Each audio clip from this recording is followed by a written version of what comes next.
Well, I had to cheat again. A low slope roof like a 4-pitch with a lift is tough because I don't want to hit down here on the roof. So I was able to remove the other piece.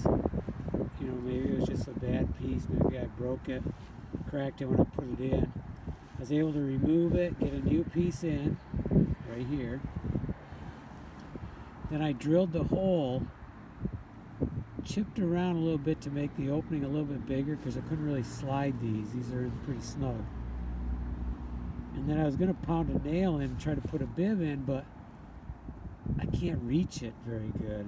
I'm kind of extended. I can't go lower, so I just couldn't get any closer really to do that. So I decided I'll put the screw in just like I did before, snug it down, not too tight though.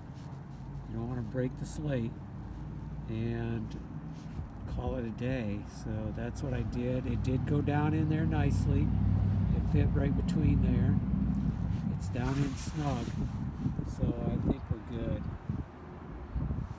So I guess the bottom line, I should say this, even though I expect this roof to last 90 plus years, something like this can happen where there'll be one slate. You know, maybe the tree drops a limb out and breaks one, so then I need to repair that. Maybe at some point, I don't know. I mean, hopefully we don't have hail large enough to break any, but I suppose that's possible. But either way, it's the only one I seen, and it's now fixed. And it's getting dark out, and I'm supposed to go to supper, so it's kind of cold too. It's pretty chilly out here.